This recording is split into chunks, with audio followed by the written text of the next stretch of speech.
Hello everyone. So today we will learn about unit number 6, that is tissues. From the last chapter we recall that all living organisms are made up of cells.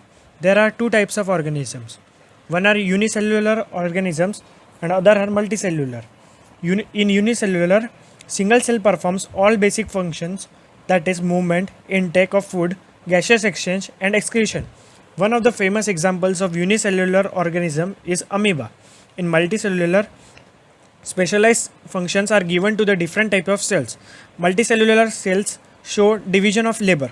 So basically, to perform the different types of functions, group of cell is formed. So the group of cell that are similar in structure and or work together to achieve a particular function forms a so you might be thinking that are plants and animals made up of same type of tissues? So we are going to compare the structure as well as the function. Firstly, talking about the plants. Plants are stationary, that is they don't move. Plants contain large quantity of supportive tissue. Supportive tissue is made up of dead cells. Also, the growth of the plant is limited to a certain region. Whereas in the case of animals move in the search of various types of their needs, that is shelter, water, food and etc. Animals consume more energy than the plants, and animals consist of living tissues, whereas plants on the other hand consist of supportive tissue. Now we will focus our attention on the plant tissue. Plant tissues are basically of two types: meristematic tissue and permanent tissue. So in the meristematic tissues, we will study that growth of plants occurs only in certain specific region. This is because dividing tissue, also known as meristematic tissue, is located at this particular point. Meristematic tissues are also classified as apical tissue, lateral and intercalary. This classification is on the basis of presence of region. Apical tissue. So this tissue is present at growing tips of stems and roots. This tissue has function that increasing length of stem and roots. Second one is lateral meristematic tissue. It is found in the girth of stem and root, which increases due to lateral movement. Third one is intercalary meristematic tissue, which is located near the node. Cells in the meristematic tissues are very active and have dense cytoplasm, thin cellulose walls, and prominent nuclei. Prominent means can be classified by distinct eukaryotes. Prominent nuclei is found in eukaryotes. Also, thin cellulose wall are due to lack of vacuoles. So now we will see the second type of plant tissue, that is permanent tissue. The cells formed by meristematic tissue take specific role and lose ability to divide. As a result, they form permanent tissue. Process of taking permanent shape, size and function is called as differentiation.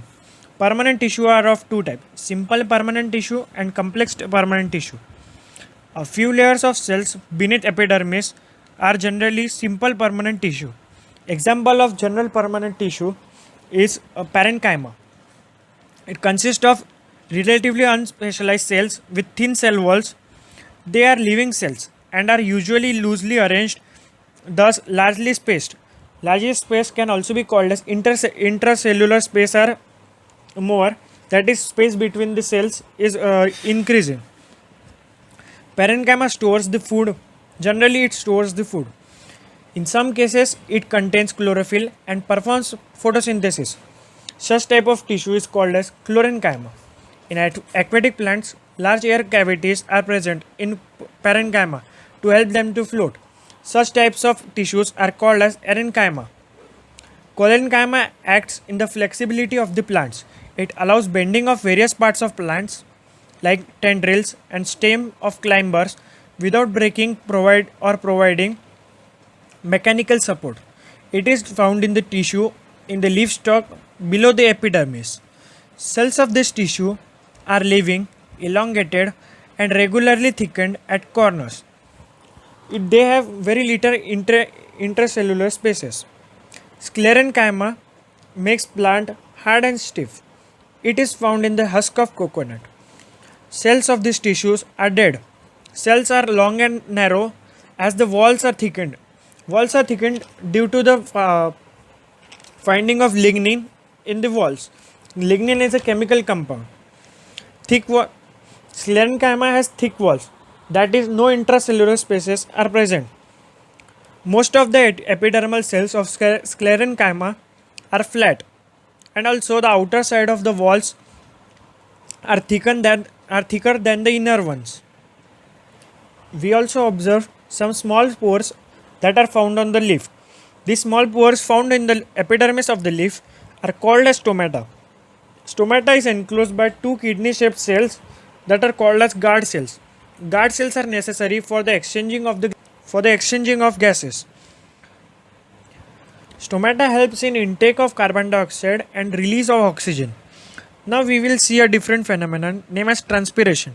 Transpiration means loss of water in the form of vapor. This phenomenon also takes place in stomata, and stomata contributes to this phenomenon. Also, the epidermal cell of roots, whose function is water absorption, commonly bears long hair-like parts that increase total absorptive surface area. As plants grow older, outer protective tissue undergoes certain changes. Strip of secondary meristem located in contact forms layer of cell which constitutes to form cork. Cells of cork are dead and completely arranged. That is, compactly they are arranged, therefore there are no intracellular spaces. Cells of cork are made up of suberin, which impervious to gases and water. That is, it does not allow the gases and water to flow from the layer. Now we will look towards the second type of permanent tissue, that is complex permanent tissue. These tissues are made up of more than one type of cell. Example of this complex permanent tissue is xylem and phloem. Both are conducting tissue and constitute a vascular bundle. Xylem consists of tracheids, vessels, xylem parenchyma, and xylem fibers. Tracheids and vessels have thick walls and have many dead cells when mature. This allows them to transport water and minerals vertically upwards. Parenchyma stores the food. Xylem fibers are mainly supportive in the function. Phloem is made up of 5 types of cells: sieve cells, sieve tubes, companion cells, phloem fibers, and phloem parenchyma. Sieve tubes are tubular cells with perforated walls. Phloem transport food from leaves to other parts of plants. Except phloem fibers, other cells are living cells. So I hope that you have understood the basics of the plant tissue. Now we will look forward towards animal tissues. Animal tissues are classified on the basis of functions. Those tissues are epithelial tissue, connective tissue, muscular tissue, and nervous tissue. Now we will look forward towards first part, that is epithelial tissue. Epithelial tissue as covering or protective tissue in animal tissues. Epithelium covers most organ and cavities within the body. It also forms a barrier to keep different body systems separate. For example, skin, lining of mouth, lining of blood vessels, lung alveoli, and kidney tubules. These are tightly packed and form a continuous sheet. They have same amount of cementing material between them, which has no intracellular spaces. Epithelia plays an important role in regulating exchange of material between body and external environment. Epithelium is separated from underlying tissue by an extracellular fibrous basement membrane. There are different types of epithelial tissues. Those are squamous epithelial tissue, stratified epithelial tissue, cuboidal epithelial tissue, columnar epithelial tissue, which is also called as ciliated epithelial tissue. Now looking forward towards first part, that is squamous epithelial tissue. Squamous epithelial tissue is simple flat kind of epithelium, extremely thin, flat, and this forms a delicate lining. It is found in oesophagus and lining of mouth are also covered with this type of tissue. Skin which protects our body is squamous epithelial tissue. Second is stratified epithelial tissue. Skin of epithelial tissue. This tissue has many layers. Epithelium, in which we observe pattern of layers, is also called as stratified tissues. Third one is columnar, where the absorption and secretion occur. The lack of epithelial cells are present. That is, tall epithelial cells are present. This epithelium facilitates movement across epithelial barrier. In respiratory tract, columnar epithelium has cilia, that is hair-like projection on outer surface which can move, and their movement pushes mucus forward to clear it. Thus also called as ciliated columnar epithelium. Fourth and the last one of the epithelial tissues is cuboidal. It provides mechanical support and forms lining of kidney tubules and salivary gland. Also called as glandular epithelium, as position of epithelial tissue fold inward and multicellular gland is formed. Now we will discuss about connective tissue. The cells are loosely packed and embedded in intercellular matrix. Matrix can be jelly-like, fluid dense or rigid. Example of the connective tissue is blood. Blood has fluid matrix called plasma. Plasma consists of three types: RBC, that is red blood corpuscles, WBC, white blood corpuscles, and platelets. Plasma contains proteins, salts, or hormones. Blood flows and transport gases, digest food and hormones and waste to the different parts of the body. Another major example of connective tissue is bone. It supports body, anchors muscle, and supports main organ of the body. The bone is strong and non-flexible tissue. Bone cells are embedded in hard matrix mode that is made up of calcium and phosphorus. Another one is ligament, which connects two bones. This is a type of connective tissue. It is elastic and considerable length and has less amount of matrix. Tendons are also one type of connective tissue which connects muscle to the bone. Fibrous tissue with great strength but limited flexibility. Cartilage smoothens bone surfaces at the joints. It is present in nose, ear, trachea and larynx. It has widely spaced cells, which is intracellular spaces is large. Now another type of connective tissue is areolar connective tissue. It is found between skin, muscles, around the blood vessels, nerves and in bone marrow.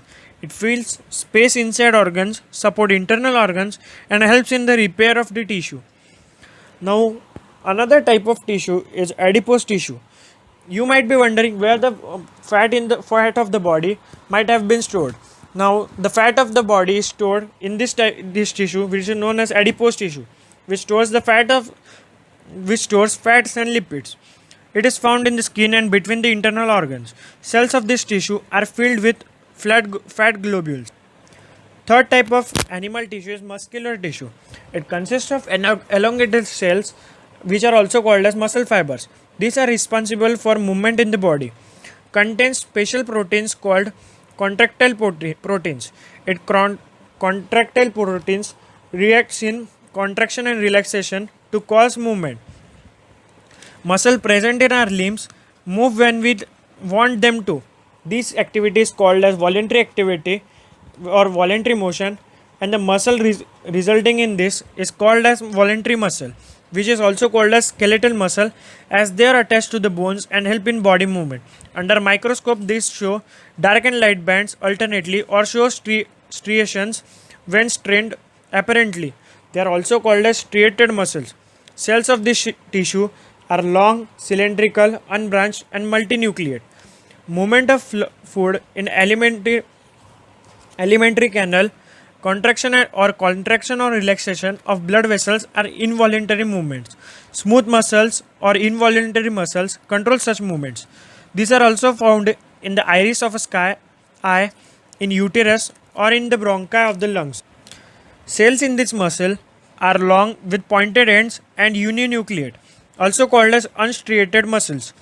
Muscles of heart show rhythmic contraction and relaxation. These involuntary muscles are called as cardiac muscles. Heart muscle cells are cylindrical, branched and uninucleate. Fourth and the last type of animal tissue is nervous tissue. Cells of nervous tissue are highly specialized for being stimulated and then transmitting stimulus very rapidly within the body. Brain, spinal cord, and the nerves are the major type of nerve tissues. Cells of these nerve tissues are called as neurons, which consist of cell body with nucleus and cytoplasm from which long thin hair like parts arise.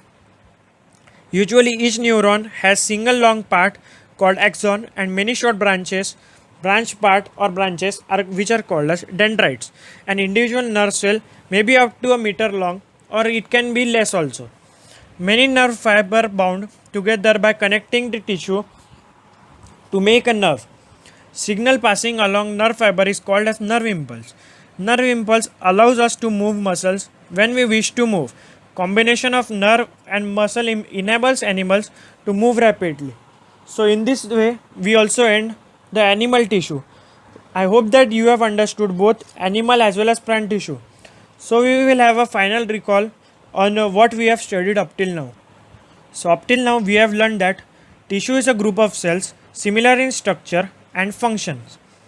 Plant tissues are mainly of two types, meristematic and permanent. Meristematic tissue is dividing tissue present in the growing regions of the plant. Permanent tissues are derived from the meristematic tissues once they lose the ability to divide. They are also classified as simple and complex tissues. Parenchyma, collenchyma and sclerenchyma are three types of simple tissues.